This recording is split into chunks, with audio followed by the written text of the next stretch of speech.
네, 누군가의 말을 통해 시장의 핫한 이슈 알아보는 시간입니다. 말말말 시작합니다. 네, 오늘의 첫 번째 말은 미국의 트럼프 대통령입니다. 우주는 새로운 전쟁 영역이다. 2020년 새해부터 우주 패권을 향한 경쟁이 시작됐습니다. 우선 미국은 작년 말에 새로운 군대인 우주군을 창설하겠다고 밝혔는데요. 미국에서 새로운 군이 탄생한 건 무려 72년 만이라고 합니다. 이 우주군에 대해서 중국 외교부의 경상 대변인은 우주 평화와 안보에 위협적이다라면서 미국이 우주 영역에서도 절대 패권을 거머쥐려고 한다라고 강하게 불쾌감을 드러냈습니다. 중국은 1년 전에 세계 최초로 달 뒷면 착륙에 성공했죠. 이건 미국도 이루지 못했던 성과였는데요. 중국에 자극받은 일본도 우주 개발을 위해서 움직이고 있습니다. 이르면 내년부터 기존 항공자위대를 항공우주자위대로 개칭하고 또 러시아도 2031년까지는 유인 우주선의 달 착륙 프로젝트를 추진하고 있다고 합니다. 여기에 더해서 인도 역시 달 착륙에 실패했었지만 이번에는 다시 도전하겠다고 밝혔다고 합니다. 다음은 홍콩으로 가볼게요. 홍콩의 캐리 람 행정장관입니다. 감염병 심각 대응 단계다. 최근 중국에서 발생했던 이 원인 불명의 폐렴이 사스가 아니냐라는 공포가 확산됐죠. 중국 당국이 사스는 아니다라고 결론 내렸습니다. 하지만 사스로 300명이 숨졌었던 홍콩은 감염병 대응 소위를 심각 단계로 격상했습니다. 캐리 람 장관이 직접 시찰했고 14명의 의심 환자를 발견했다고 밝혔습니다. 그런데 홍콩에 이어서 싱가포르에서도 폐렴 첫 번째 의심 환자가 발생했습니다. 우한을 다녀왔던 3살짜리 아이가 폐렴 증세를 보여서 격리 치료를 받고 있고요.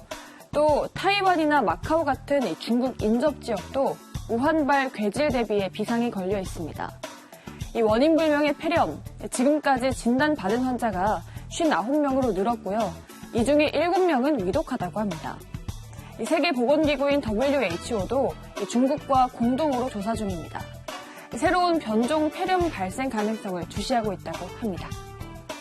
다음은 다시 미국으로 가볼게요. 하버드대학교의 케네스 로고프 교수입니다. 저성장, 혁신이 지름길이다. 저성장 굴레에서 벗어나기 위해서는 이 혁신이 지름길이라고 주장했습니다.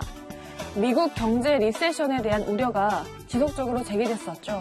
하지만 미국이 2%대 성장세를 이어갈 수 있었던 건 바로 기술 주도 경제로 바뀌고 있기 때문이다라고 분석했습니다. 또 우버로 대표되는 공유 경제, 또 아마존으로 대표되는 물류 혁신, 그리고 테슬라로 대표되는 자율주행 같은 혁신도 강조했습니다.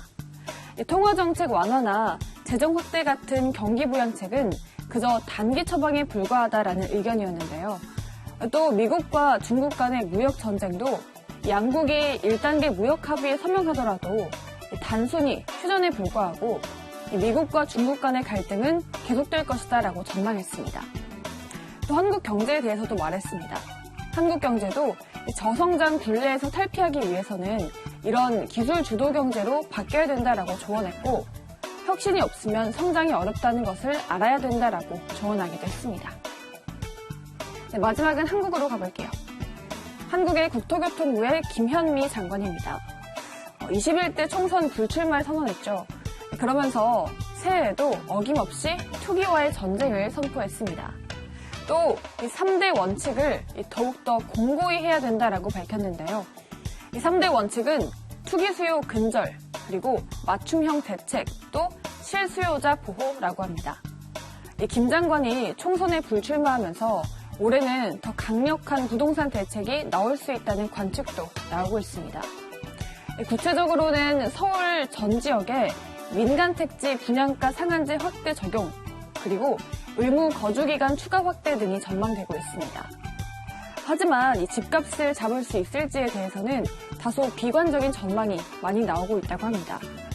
작년에 부동산 대책이 발표된 이후에도 올해 서울 집값은 조금 상승할 것으로 전망되는데요. 부동산 업계 관계자는 작년처럼 뒷꿈만 친다면 다시 서울과 지방의 격차만 벌리는 이 결과를 낳을 것이다라고 전망했다고 합니다. 네, 이렇게 오늘도 부동산 이슈까지 경제 이슈들 4가지 모두 알려드렸고요. 지금까지 말말말 함께 하셨습니다.